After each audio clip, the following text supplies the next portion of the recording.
My name is Melissa, and I'm 28 years old. I always thought I had a close-knit family until my brother Trevor became wealthy. While I struggled to make ends meet as a teacher, he lives in luxury. Last Sunday, I stopped by my parents' house unannounced and overheard something that shattered my world. The hushed conversation between my parents and Trevor revealed a betrayal so deep that I still can't believe it. Before I continue this story, let me know where you're watching from in the comments, hit that like button, and subscribe to join my healing journey. Growing up in our middle-class suburban neighborhood in Portland, Trevor and I shared a typical American childhood.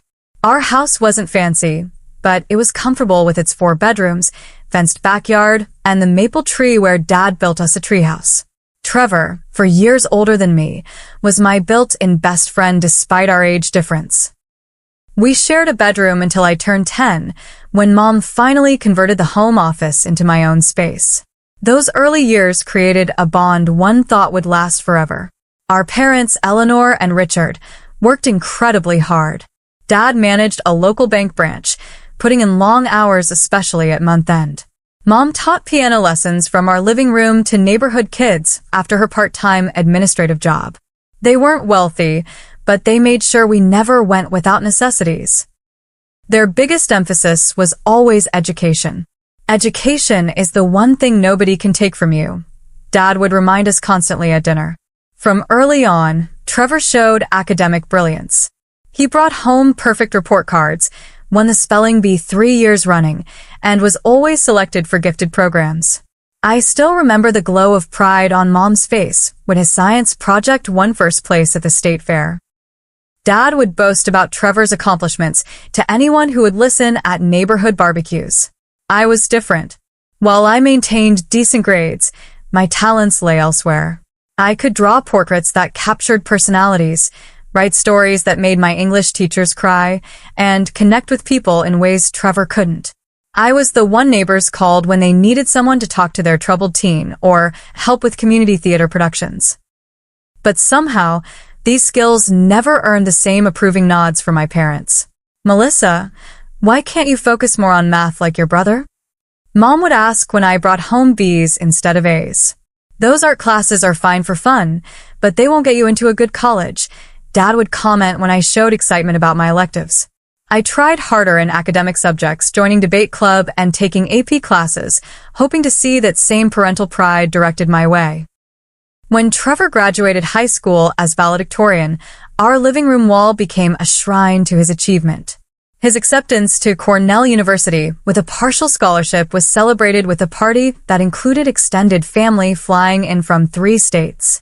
"That's my boy," Dad said during his emotional toast, heading to the Ivy League.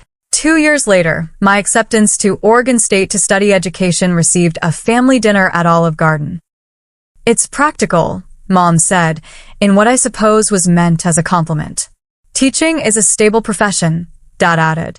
The contrast stung, but I genuinely wanted to become a teacher. Working with children gave me purpose. Trevor graduated with honors in computer science, landing his first job at a tech startup that showed potential. The company developed some innovative payment processing software that major retailers began adopting. Meanwhile, I completed my education degree and secured a position teaching 3rd grade at Pinewood Elementary, just 20 minutes from my parents' home. My first year teaching was a financial nightmare. My starting salary barely covered rent for my tiny apartment, student loan payments, and basic living expenses. I ate ramen noodles more often than I care to admit and picked up weekend tutoring gigs just to afford classroom supplies. Meanwhile, Trevor's company was taking off. Stock options that initially seemed like a quirky bonus instead of higher salary suddenly became valuable as tech giants began courting the startup. Family gatherings transformed into showcases for Trevor's success. Sunday dinners featured updates about his latest promotion, the expansion of his company, or mentions of important people he'd met. Trevor had lunch with a venture capitalist from San Francisco last week, Mom would announce, while passing potatoes. They're considering another round of funding. I shared stories of my students' breakthroughs, how Lily finally grasped multiplication or how Jaden overcame his reading anxiety, but these stories never commanded the same attention. Eyes would glaze over, followed by quick subject changes back to Trevor's world. Despite the shifting dynamics, I felt genuine happiness for my brother. Trevor worked hard and deserved his success. He remained down to earth, often asking about my classroom and remembering my students' names. When he began bringing expensive gifts for our parents, a high-end coffee machine one Christmas, a surprise weekend getaway for their anniversary, I felt no resentment, only a twinge of inadequacy when placing my homemade gifts beside his wrapped boxes.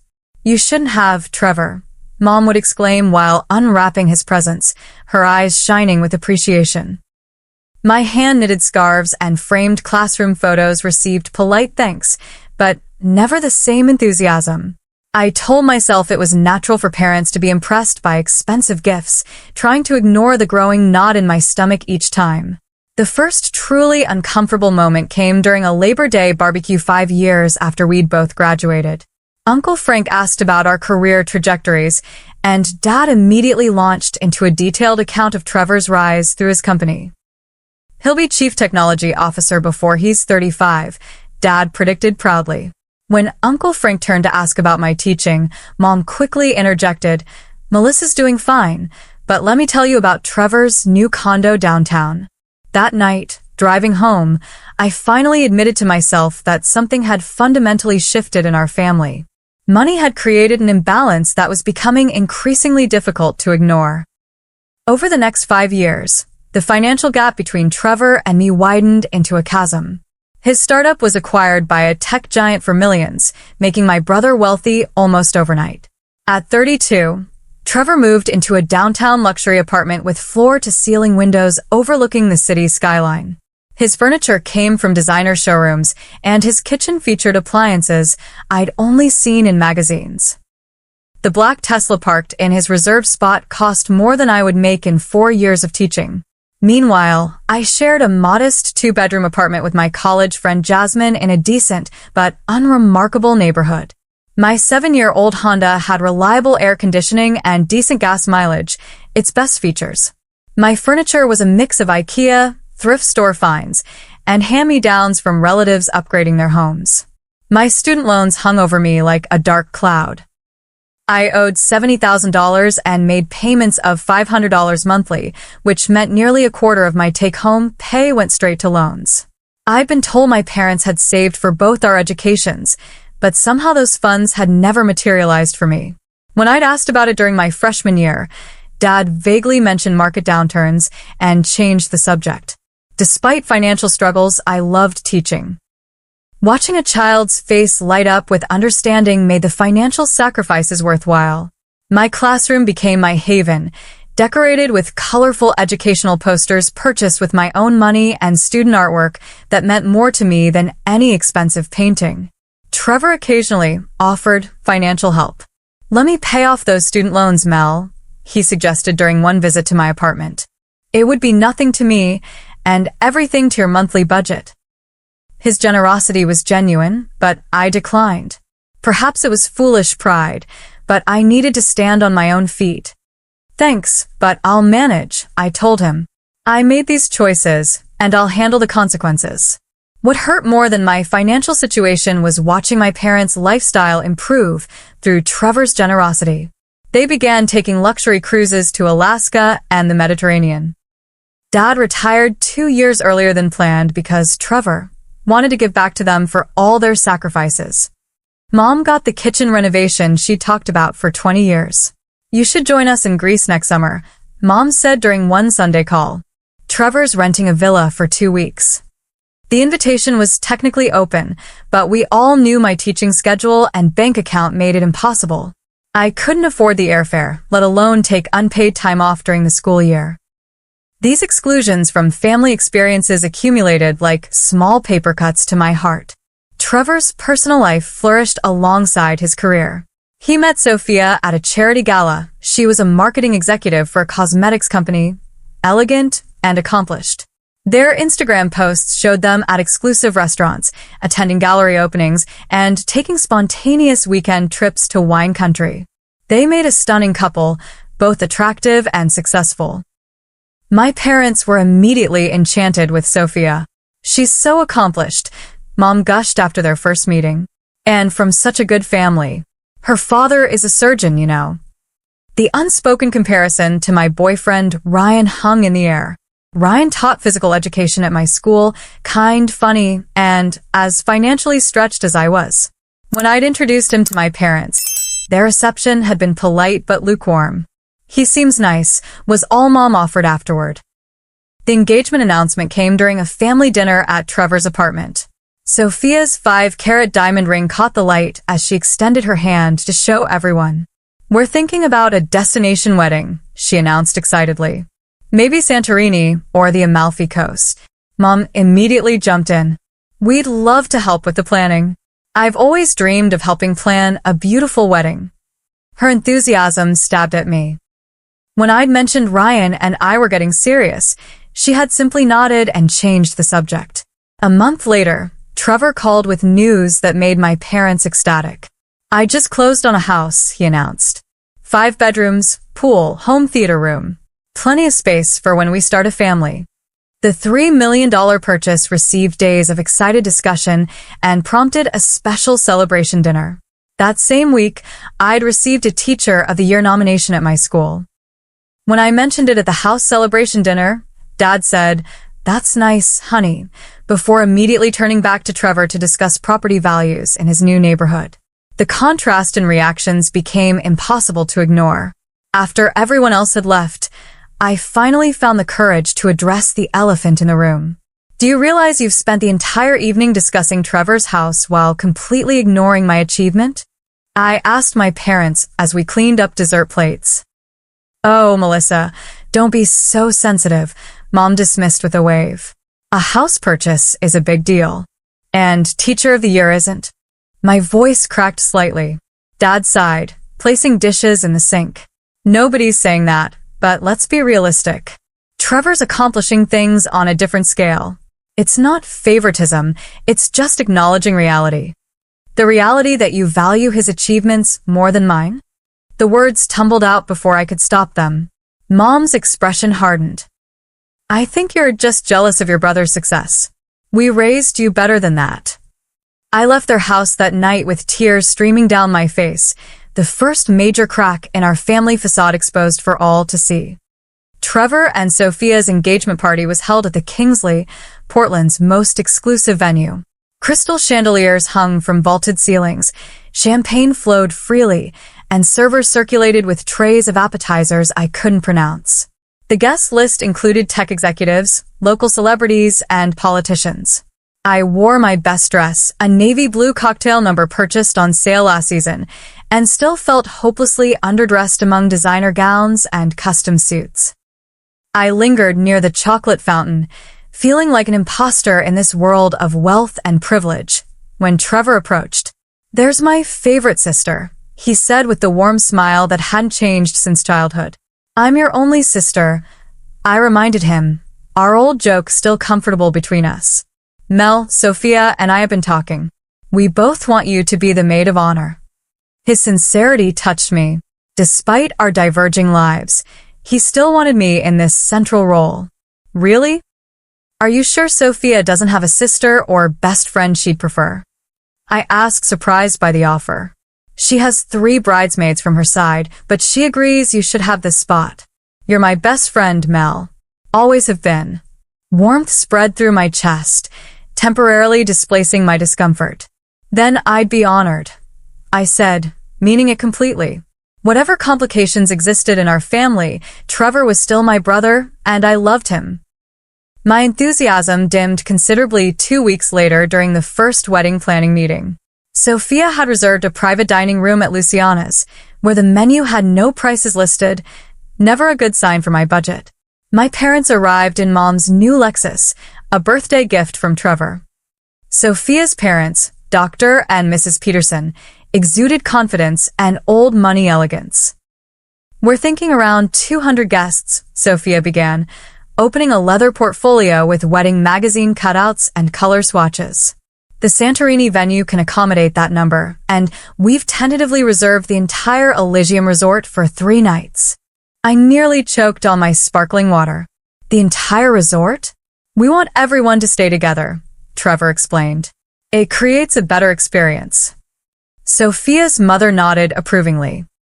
The sunset views from the cliffside ceremony location are unparalleled. Worth every penny. The wedding planner, a sleek woman named Vivian with a British accent, presented a preliminary budget spreadsheet. I glimpsed the bottom line, just over $200,000, before the tablet was passed around. My entire salary for 4 years would be spent on a 3-day celebration. Now for the bridal party details, Sophia continued. I've selected Marchesa for the bridesmaids' dresses. They're blush-colored with handmade embellishments. She slid a photo toward me. $3,000 each, but Trevor and I will cover half as our gift to you girls. $1,500. That was still my monthly rent. Plus altération. Plus chousse. Plus hair and makeup. My heart raced as I calculated costs that would drain my modest savings completely. The bachelor and bachelorette parties will be in Barcelona the weekend before, Sophia's maid of honor announced. 4 days, 3 nights. We've found an amazing villa. International travel. More time off work. More expenses. The room seemed to shrink around me as anxiety tightened my chest. Melissa, you look pale. Are you feeling all right? Mom asked, noticing my discomfort. Hur fine illid. Just a little overwhelmed by all the details. After dessert was served, I found a moment to pull Trevor aside. The wedding sounds amazing, I began carefully, but I need to be honest about my financial situation. These costs are significant for me. The dress alone is nearly 2 months of student loan payments. Trevor's face fell. I didn't think about that. Let me cover your expenses entirely. No, I said firmly. I don't want special treatment or to feel like a charity case in front of Sophia's friends. I just need to understand all the expected costs up front so I can budget and pick up extra tutoring jobs. I should have been more considerate, Trevor said, genuine regret in his voice. Let me talk to Sophia about selecting more affordable options. But when he raised the subject back at the table, Sophia's reaction was immediate. We've already committed to Marchesa, she said, her smile tight. Everyone else is on board. We can't change everything now. It's our special day, and we've dreamed of these specific details. My parents watched the exchange silently. Not once did they suggest scaling back for my benefit or offer to help with my expenses. The message was clear. Accommodate the plans or step aside. That night, I broke down in our apartment while Jasmine made tea. I'll need to spend at least $8,000 to participate in this wedding, I calculated aloud. That's every cent of my emergency fund plus maxing out my credit card. Can you talk to your parents? Jasmine suggested. Maybe they could help since they seem so invested in this wedding. They've made it clear this is my problem to solve, I said bitterly.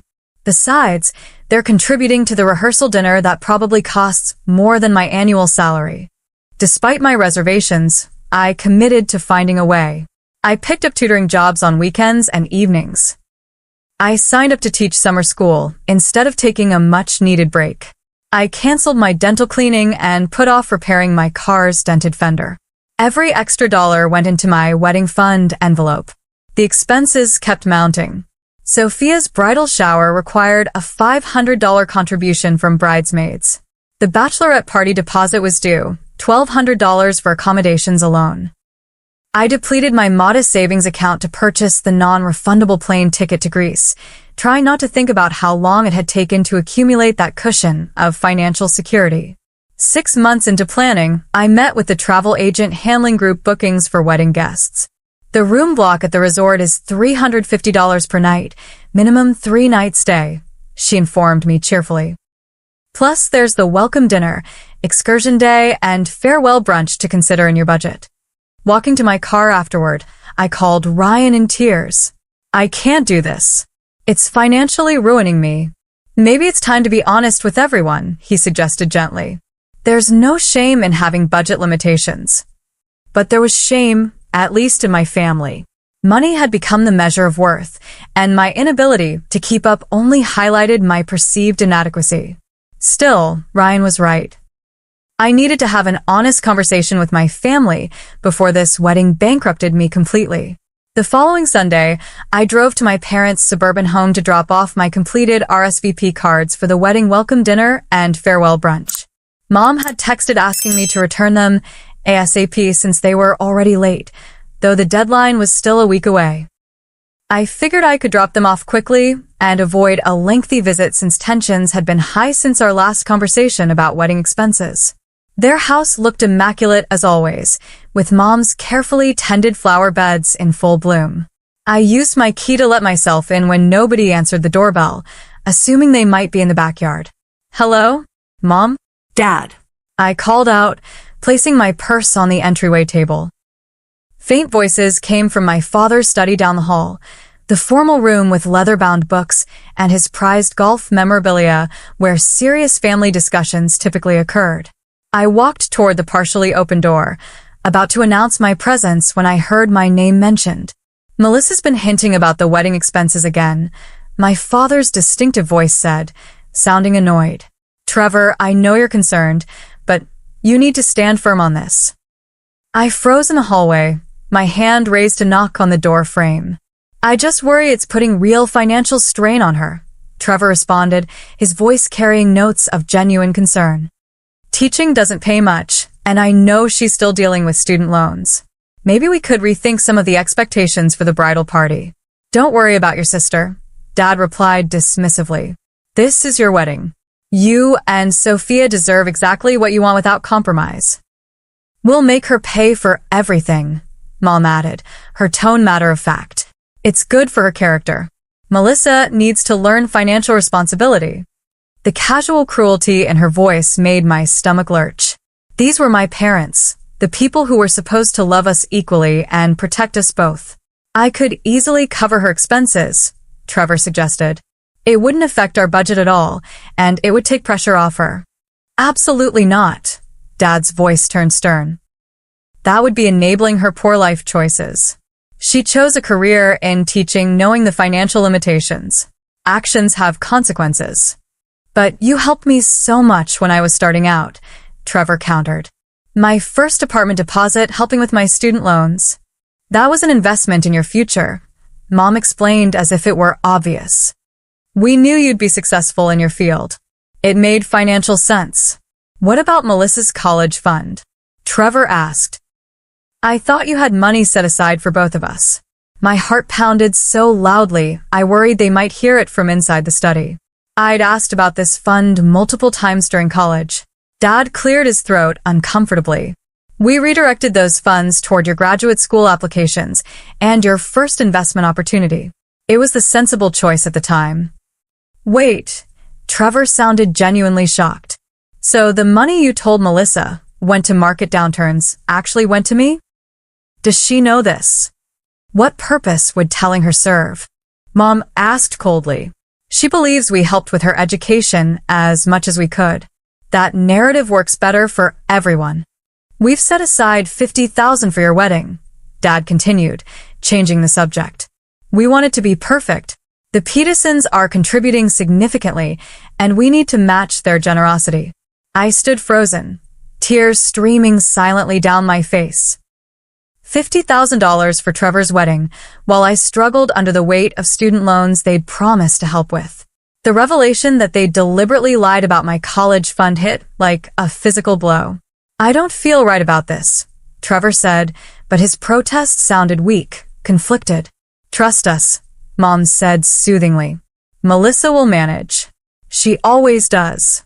This tough love approach is what she needs to grow up financially." I couldn't bear to hear more. I silently backed away from the door, grabbed my purse, and slipped out of the house, praying they wouldn't hear the front door close. In my car, parked down the street, violent sobs racked my body. Everything I thought I knew about my family had been a carefully constructed lie. The drive home passed in a blur of tears and shock. Twice I had to pull over when the crying made it impossible to see the road. My phone buzzed with a text from Mom. "Did you drop off those RSVPs yet? We're waiting on you." The casual message after what I'd just overheard only intensified my pain. How could she act so normal after what I'd heard? Had they always seen me as the lesser child, unworthy of the same support and love? I somehow made it to Jasmine's apartment, stumbling through the door in such a state that she initially thought someone had died. They lied about everything. I choked out between sobs, collapsing onto our couch. The college fund, the loans, everything. They gave my money to Trevor because they thought he was the better investment. Jasmine held me while I poured out the entire conversation, her own eyes filling with tears of sympathy and anger on my behalf. "That's not what parents are supposed to do," she kept saying. "That's not love, Melissa. That's not love at all." That night, curled in bed with puffy eyes and an aching heart, I made no decisions. The pain was too raw, too all-encompassing. I simply existed in a state of betrayal and grief, mourning the family I thought I had. For a full week, I avoided all contact with my family. I called in sick to work for 2 days, something I'd never done before except when hospitalized with appendicitis 3 years prior. My phone accumulated missed calls and increasingly concerned texts from Trevor, Mom, and Dad. "Are you okay? You weren't at Sunday dinner. Melissa, please call us. We're worried. Sis, is everything all right? No one's heard from you." I responded only to Trevor with a brief message. "Need some space. Not feeling well. We'll call soon." Even that took tremendous effort, my fingers heavy with the weight of betrayal as they moved across the screen. Ryan and Jasmine created a protective bubble around me, fielding questions from mutual friends and bringing over comfort food. "You need to confront them," Ryan finally said on the 6th day of my self-imposed isolation. "This will eat you alive otherwise." He was right. The conversation I'd overheard played on constant loop in my mind, poisoning memories I'd previously cherished. Each recollection of childhood now came with questions. Was that trip to the Science Museum only because Trevor wanted to go? Did they attend my school plays out of genuine interest or obligation? Had anything in our family been real?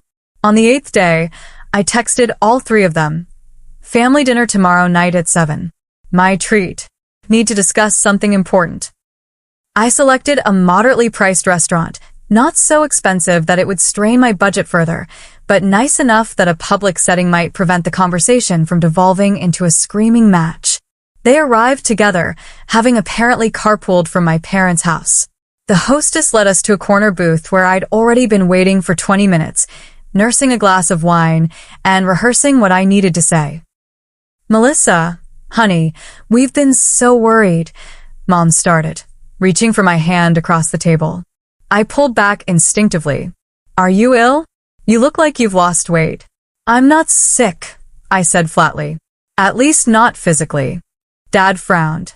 "What's this about then?" Your text sounded ominous. Trevor watched me carefully, his expression concerned but also wary, as if he sensed what might be coming. "Let's order first," I suggested, maintaining an artificial calm. "This conversation will go better with food." Small talk about weather and traffic filled the excruciating minutes until our meals arrived.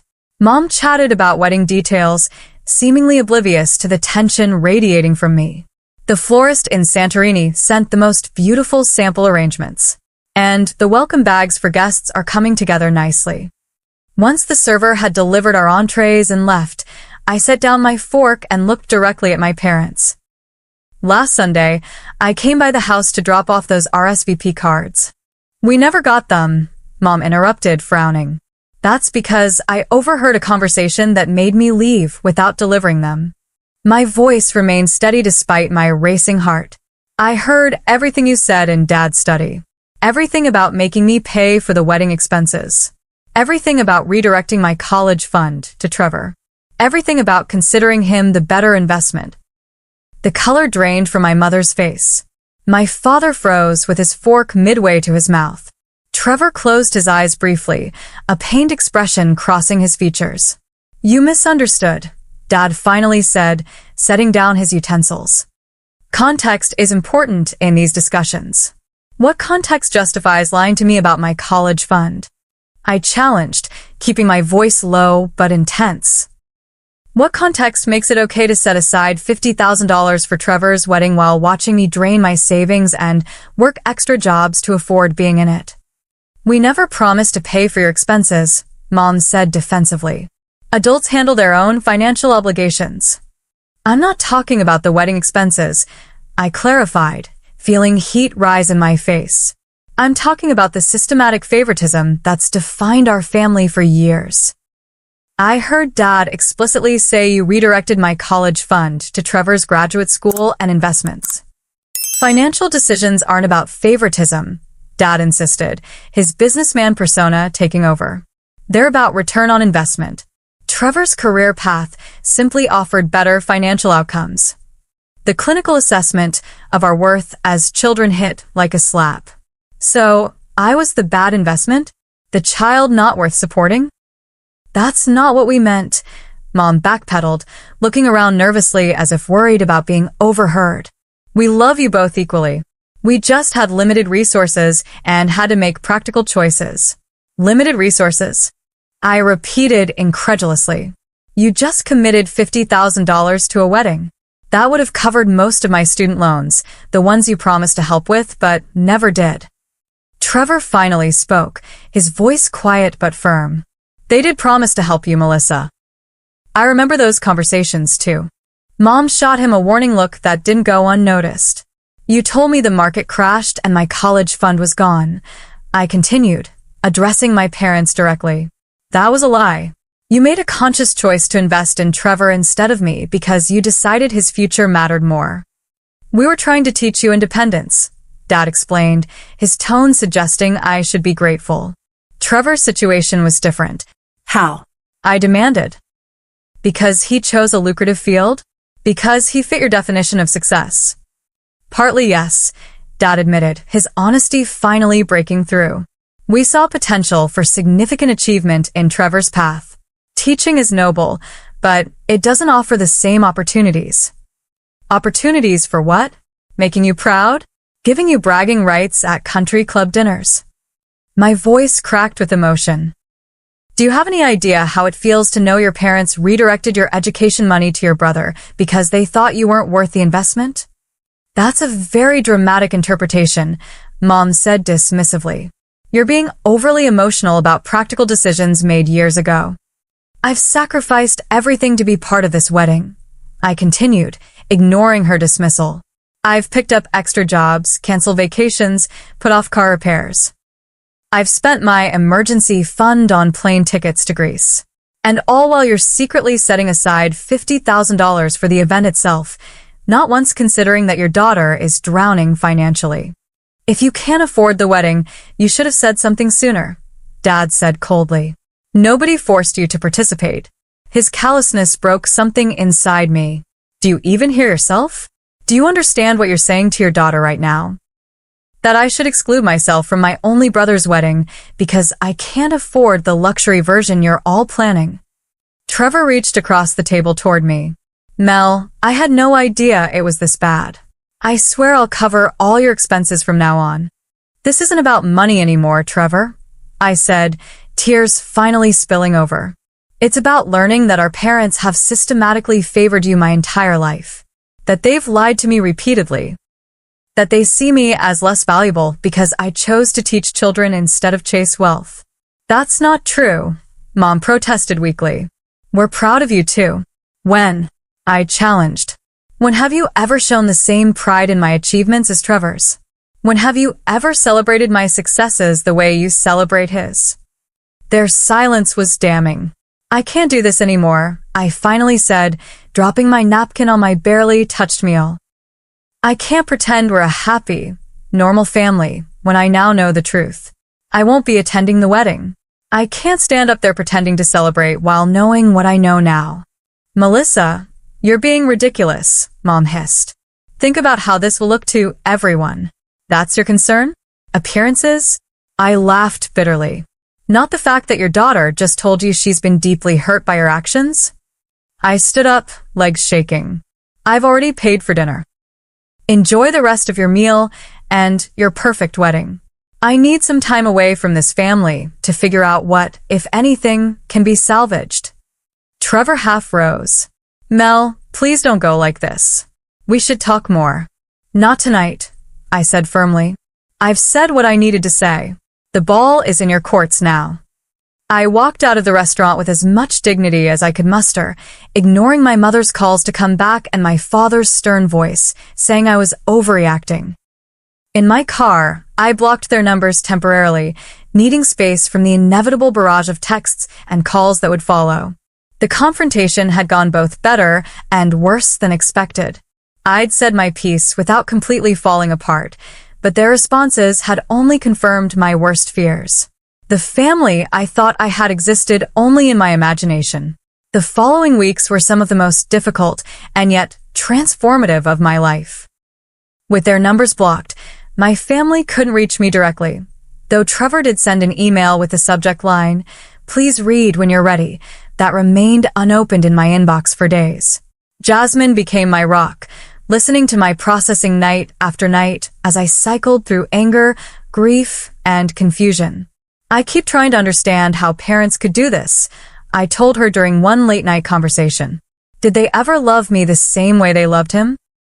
Ryan provided another crucial perspective. Some parents see their children as extensions of themselves rather than individuals, he suggested one evening as we walked along the riverfront. "Your career choice didn't align with their image of success, so they invested less in you emotionally and financially." His words resonated painfully. My parents had always emphasized achievement over happiness, status over fulfillment. Had I been measuring myself against their flawed value system my entire life? 2 weeks after the restaurant confrontation, I started seeing a therapist named Diana who specialized in family trauma. Our first session left me emotionally drained, but with a glimmer of clarity.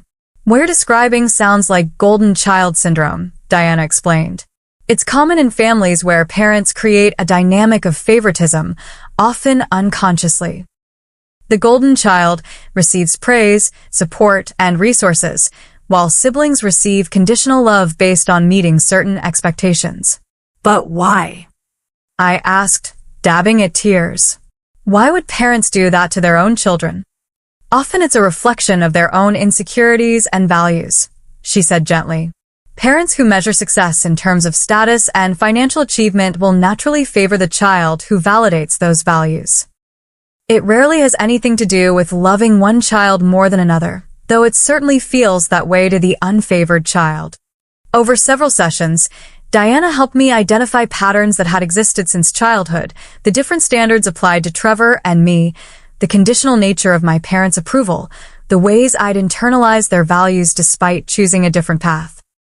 "The question now," Diana said during our 4th session, "is what boundaries you need to establish moving forward.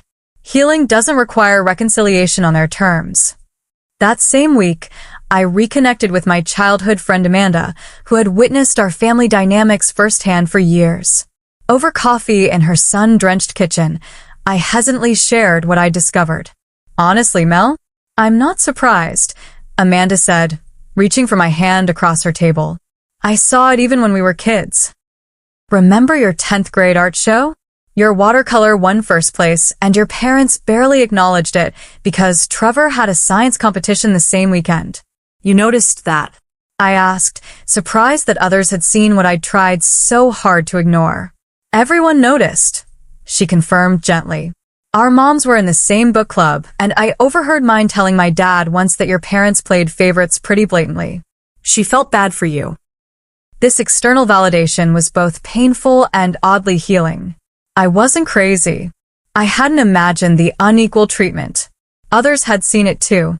The most difficult decision I faced was about the wedding. My initial emotional declaration that I wouldn't attend now required rational consideration. Did I want to miss my only brother's wedding? Would that decision bring healing or more pain in the long run? 3 weeks after our confrontation, Trevor showed up unannounced at my apartment. When I opened the door, we stood looking at each other in uncomfortable silence before he asked quietly, "Can I come in?" We sat in my small living room, the space suddenly seeming shabby compared to his luxurious home. "I've been trying to respect your need for space," he began, "but I couldn't let this go on any longer without talking face to face." "I appreciate that," I said stiffly, unsure where this conversation would lead. Trevor ran a hand through his hair, a nervous gesture from childhood. "First, I want you to know I had no idea about the college fund. I always thought they contributed equally to our educations. I never would have accepted that money had I known. I nodded, believing him. Trevor had his flaws, but deliberate cruelty wasn't among them. Second, I'm sorry for my part in all this. I should have noticed the pattern sooner. I should have questioned why they always seem to have money for my ventures, but not for your needs. I was so caught up in my own world that I failed to see what was happening. You weren't responsible for their choices, I said, softening slightly. You are just accepting the support any child would expect from their parents. But I became complicit by accepting the preferential treatment, he countered. And I should have pushed back harder about the wedding expenses. I knew they were substantial, but I let Sophia's vision take precedence over your financial reality. We talked for hours, peeling back layers of our shared childhood and seeing events through new, more honest perspectives. Trevor revealed his own struggles with our parents' expectations, the constant pressure to achieve, the subtle threats of disapproval if he considered career paths that paid less. In some ways, you got the better deal, he admitted. You broke free from their value system earlier. You chose what actually made you happy instead of what would make them proud. I'm still trying to figure out if my career choices were truly mine or just the path of least resistance. This vulnerability from my successful brother shifted something in me. Perhaps we had both been damaged by our parents' conditional love, just in different ways. About the wedding, Trevor said tentatively. I completely understand if you still don't want to participate. But selfishly, I hope you'll reconsider. You're my sister, Mel. My only sibling. The thought of getting married without you there feels wrong. I don't know if I can face them, I admitted. Every time I think about seeing Mom and Dad now, I feel physically ill. What if I talk to them, he suggested. Make it clear that they need to respect your boundaries and give you space at the wedding? They'll be so busy with the Petersons and their friends that it might be easier than you think to maintain distance. And Sophia's expectations for bridesmaids? The dress, the parties, all of it. I've already told Sophia I'm covering all your expenses myself, Trevor said firmly. Not as a loan or charity, but as a gift between siblings. She understands this is non-negotiable. I considered his words carefully. I need some conditions if I'm going to be there. First, I'll accept your help with expenses, but only because it would financially break me otherwise. Second, I need minimal contact with Mom and Dad during the events. Third, I want to bring Ryan for support. Done, and absolutely done. Trevor agreed immediately. Ryan's already on the guest list, and I'll make sure you're seated away from our parents at all events. We didn't solve everything that day, but we began rebuilding our relationship on more honest ground. I agreed to attend the wedding, not for my parents, but for the brother, who was making genuine efforts to understand and repair the damage. Before Trevor left, I handed him a letter I'd written to our parents. I'm not ready to speak with them directly, I explained. But they need to understand my position and what I need from them going forward. The letter outlined my feelings without accusation, focusing instead on the specific behaviors that had hurt me and the boundaries I needed to establish. I explained that reconciliation would require acknowledgement of the favoritism, an apology for the lies, and a commitment to more equitable treatment going forward.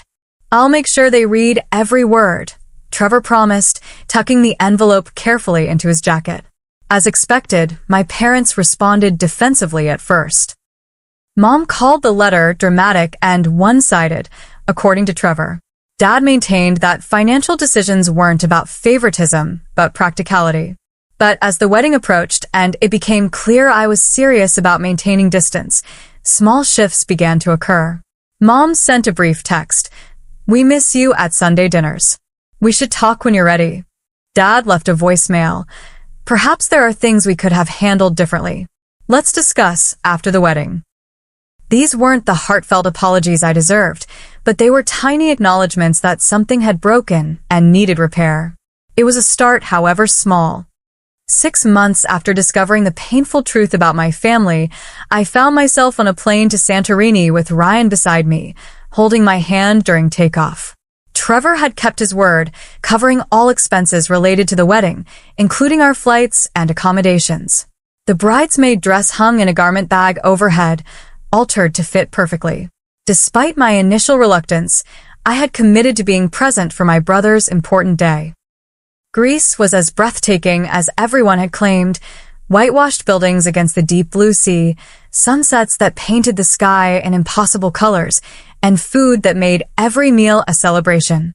Under different circumstances, it would have been the trip of a lifetime. The wedding party arrived 3 days before other guests. Sophia's 3 bridesmaids, college friends who worked in finance, law, and pharmaceutical sales, were polite but distant, clearly aware of the family tension. To my surprise, they made efforts to include me in preparations, perhaps coached by Sophia herself, who had been unexpectedly considerate since Trevor's intervention. My parents maintained careful distance during group activities, respecting the boundaries I'd established through Trevor. Our interactions were civil but minimal, a stark contrast to the forced closeness that had characterized family events in the past. The morning of the wedding, Trevor knocked on my hotel room door while Ryan was at the pool. "Can we talk before things get crazy?" he asked, looking uncharacteristically nervous in casual shorts and a t-shirt. We walked along the hotel's cliffside path, the Aegean Sea stretching endlessly below us. "I wanted to thank you," he said finally, "for being here despite everything, for not letting our parents' mistakes come between us. It hasn't been easy," I admitted. "But I realized punishing you for their behavior would only create more regrets." Trevor stopped walking, turning to face me directly. "I've been thinking a lot about equity these past months, about privilege and advantage. I benefited from their favoritism my entire life, often without even realizing it." "You didn't ask for that advantage," I pointed out. "No, but I accepted it without question," he countered. "And now I have the opportunity to correct some of that imbalance." He handed me an envelope. Inside was a bank statement showing a new account in my name with a balance of $70,000, almost exactly the amount of my remaining student loans. "Trevor, I can't accept this," I started, but he held up his hand. "It's not a gift, Mel. It's restitution. That money should have been yours for education. Our parents diverted it to me without my knowledge, and I benefited from that diversion. I'm simply returning what should have been yours all along." Tears filled my eyes. "This is life-changing," I whispered, the weight of financial anxiety lifting slightly from my shoulders for the first time in years. "You deserve a clean slate," he said simply. "Use it for the loans, keep it for a house down payment, whatever you need. Just know that it comes with no strings or expectations." We hugged tightly there on the path, the first step in a healing journey between siblings raised in an unbalanced system. Trevor couldn't erase our parents' favoritism, but his acknowledgement and concrete action spoke volumes about his commitment to our relationship. The wedding ceremony itself was undeniably beautiful. White chairs lined the cliffside terrace, ocean breezes carried the scent of local flowers, and string musicians played as Sophia walked down the aisle looking radiant in her custom gown. Standing beside her as maid of honor, I felt a complex mix of emotions: happiness for my brother's joy, lingering sadness about family truths, and cautious hope for healing. During the reception, I maintained polite distance from my parents, though I caught my mother watching me several times with an expression I couldn't quite interpret. Was it regret? Confusion? A dawning recognition of what their choices had cost us as a family? My father approached once, champagne in hand. "Your brother looks happy," he offered awkwardly. "He does," I agreed, keeping my response brief. "Melissa," he began hesitantly, "after we all return home, perhaps we could meet for lunch. There are things that should be discussed." It wasn't an apology, but it was an opening. "Maybe," I said non-committally. "I'll need some time." The rest of the evening passed in a blur of toasts, dancing, and celebration. Ryan stayed close, his steady presence anchoring me through the emotional complexities. When we flew home 3 days later, I felt oddly lighter, as if confronting the painful truth had begun to free me from its power. Back in Portland, life resumed its normal rhythms. I paid off my student loans entirely with Trevor's restitution money, setting aside the remainder for future security. The freedom from that monthly payment transformed my financial situation, allowing small luxuries I denied myself for years. 3 months after the wedding, I finally agreed to meet my parents for lunch at a neutral restaurant. The conversation was difficult, halting, with moments of defensiveness from both sides. But for the first time, my father acknowledged that their financial decisions had indeed favored Trevor unfairly. We told ourselves we were being practical, he admitted reluctantly. But looking back, I can see how our choices communicated something harmful about our values and our love. Mom struggled more with acceptance, still justifying many of their decisions as doing what we thought was best. But she did express regret for the pain I'd experienced. "I never wanted you to feel less loved," she said, reaching hesitantly for my hand across the table. "But I did feel less loved," I replied honestly. And acknowledging that reality is the only path forward for us. Our relationship remained fragile, requiring careful rebuilding over the following year. I maintained firm boundaries about what behaviors I would and wouldn't accept. Some Sunday dinners resumed, though less frequently, and with new ground rules established. When they slipped into old patterns of excessive focus on Trevor's achievements, I calmly pointed it out rather than silently enduring. Trevor and Sophia made efforts to create more balanced family dynamics as well. They hosted gatherings where conversation topics were deliberately diverse, ensuring my work and accomplishments received equal attention. When they announced Sophia's pregnancy 6 months after the wedding, they were careful to include me in special moments rather than creating another sphere from which I felt excluded. The most meaningful change came unexpectedly. A year after the confrontation, my mother called to ask if she could visit my classroom. "I realize I've never really seen you teach," she explained. "I'd like to understand that part of your life better." Watching her observe my interactions with 23rd graders, seeing her expression shift from polite interest to genuine appreciation as she witnessed my skill and passion, felt like a small miracle. "You're remarkable with them," she said afterward, something like respect in her voice for perhaps the first time. That afternoon, one of my struggling students approached me with a drawing. "My parents don't think I'm as smart as my sister," he confided quietly. "They always help her with homework first." Looking into his worried eyes, I recognized the pain of perceived conditional love. Drawing from my own healing journey, I was able to help him articulate his feelings to his parents in constructive ways, facilitating a family conversation that might prevent the same pattern of favoritism from causing lifelong harm. Sometimes families develop habits without realizing how they affect everyone, I explained to him. But when we speak up with honesty and love, we give them the chance to change those habits. The ability to transform my painful experience into guidance that might help this child felt like the first true gift to emerge from the difficult year. Pain, when processed and understood, can become wisdom that serves others. My relationship with my parents will never be perfect. Some wounds go too deep for complete healing. But we've established a more honest foundation based on reality rather than pretense. They are learning to value me for who I am rather than measuring me against their expectations or my brother's choices. I am learning to set boundaries without building walls.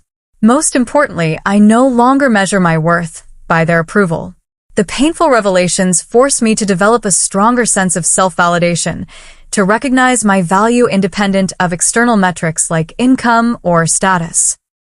Teaching children remains my passion and purpose, regardless of how others perceive that choice. Trevor and I have developed a closer, more authentic relationship than we had before. The artificial harmony maintained by ignoring uncomfortable truths has been replaced by genuine connection based on honesty and mutual respect. He remains my brother, my friend, and now my ally in creating healthier family patterns. As I reflect on this journey, I realize that sometimes the most painful revelations become doorways to greater authenticity. Hearing those devastating words from my parents, "We'll make her pay for everything," ultimately freed me from illusions that had limited my self-perception for decades. Have you ever discovered painful truths about your family dynamics? How did you handle establishing new boundaries while maintaining relationships? Share your experiences in the comments below. If this story resonated with you, please like and subscribe to support more content about family healing and personal growth. Remember, recognizing your worth isn't selfish. It's the foundation of healthy relationships and the beginning of true healing. Thank you for joining me on this journey, and I wish you strength and clarity on your own path to authentic family connections.